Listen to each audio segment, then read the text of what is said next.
आमे माने समस्ते दीक्षा ग्रहण करिचे भल है पूर्वजन्म संस्कार आपण दीक्षा ग्रहण कले बहुत भल किंतु स्कूल रे ना लिखे जदि पाठ न पढ़ा दीक्षा नहीं जदि गुरुंग पाखरे बसी आमे शिक्षा लाभ न करिबा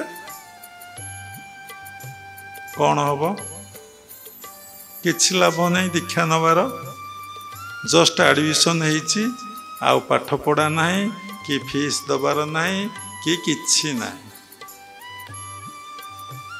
तेणु जदि दीक्षा ग्रहण करी आम मानकर शिक्षा शांत हो बसंतु जदि शिक्षा लाभ नहला ताहले आमे किछि जानि पारले नहीं पाठटा कौन केमिति पढ़ा हुए तेणु क्रियाटा को आमे केमिति अभ्यास करिबा भल पाखरे भल भाबरे गुरुंग पाखरे बसी आमे सबू टेक्निक को भल भाबरे अभ्यास करिबा संपूर्ण गुरुमुखी आउ संपूर्ण शास्त्र रे उल्लेख नाही गुरुंक सानिध्य प्रथम क्रियाटी को जे भल भाबरे अभ्यास करि पारिबो से निश्चिंत भाबरे द्वितीय क्रिया तृतीय क्रिया चतुर्थ क्रिया पंचम क्रिया को भल भाबरे से अभ्यास करि पारिबो जे भली प्रथम क्रियाटी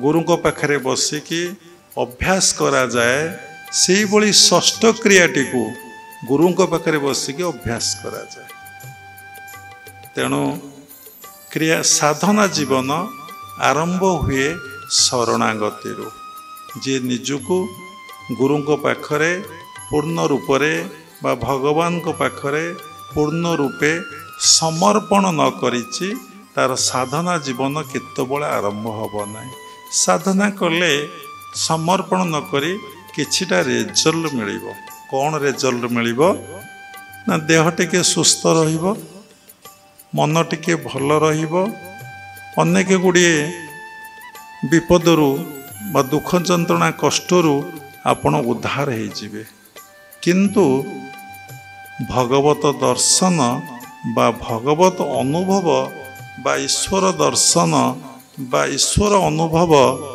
आम मानकर हब नहीं कि देखुना जहाँ को पचारतु तुम ईश्वर दर्शन होइछि जिते बड़ बड़ प्रवक्ता अच्छा बा प्रवचन चली जिते धर्म सभा होउछि बा आध्यात्मिक सभा होउछि बा सत्संग होउछि समस्ते बही पढ़ी कथा कहउछन्ति समस्ते सुंदर भाव में भजन कीर्तन बोलुचंदी सुंदर भाव में वाद्य जंत्र बाजुची सत्संग रे कौन गीत आउ वाद्य जंत्र बाजे लोकंक मन को आकृष्ट करुची शुणिया को बहुत भल लगुच भगवत प्रसंग बाबा भी कहते सात्विक भावापन्न लोक माने साधु को डाकी प्रवक्ता को डाकी भगवत प्रसंग आलोचना करती शुणती टिके भल लगे तांकर गोटे इटा कौन ना शौक तांकर इटा गोटे प्रोग्राम भारी भल लगे सेमती राजसिक लोक माने कौन करती विभिन्न मेलुड़ी करती आपण माने जानी थे विभिन्न प्रकार आधुनिक गीत जो सब अच्छा गायक गायिका माने डाकिकी स्टेज करी रेकर्ड डांस कौन बाहरी बाबा तो जानी ना पिला दिन देखी ना ताको नाच गीत कराती हुइसिल मारती ऑपेरा पार्टी सब आसी पड़े ताको देखिया को जाती उलग्न है सब डांस गर्ल नाचती ताको देखती केते आनंद आनंद नुहे केते प्रकार सुख कौन सुख ना आखि देखिला कान शुणिला बास ये तो आनंद कौन तांको भाषा रे आनंद तांको मिलिला ये राजसिक लोक मान तामसिक लोक माने कौन करती ना एकत्र बसे निशापान करती उलग्न हुंती नाचंती आउ ठाकुर फाकुर से किसी जानती नहीं भावती जीवनटा केवल उपभोग पाई ये जीवनटा जे ଉପଯୋଗ କରିବାକୁ ମୁଁ ଆସିଛି। ଏ ଜୀବନଟା ଯେ ଭଗବାନଙ୍କ ପାଇଁ, ଏଇ ଜୀବନଟା ହିଁ ଭଗବାନଙ୍କର, କିନ୍ତୁ ଏ କଥା ସେମାନଙ୍କୁ ଜଣା ନଥାଏ।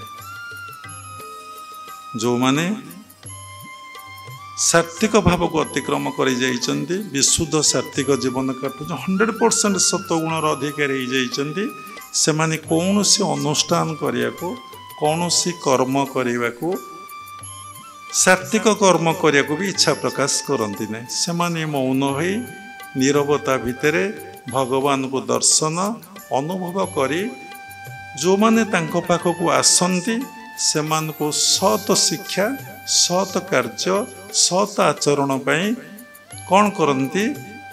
ଜ୍ଞାନ ପ୍ରଦାନ କରନ୍ତି। ସତ୍ ଚିନ୍ତା, ଆପଣ ଭାବୁଥିବେ ଆମେ ଅସତ ଚିନ୍ତା କରୁଛୁ, ସବୁବେଳେ ଅସତ ଚିନ୍ତା କରୁଛନ୍ତି।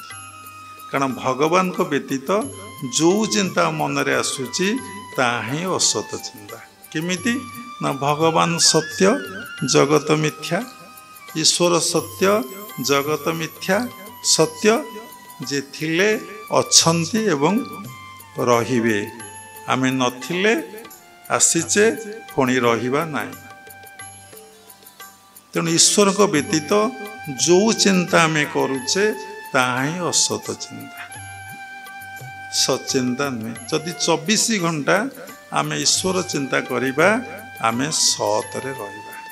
କେଉଁମାନେ ଏ ଶିକ୍ଷା ଦିଅନ୍ତି?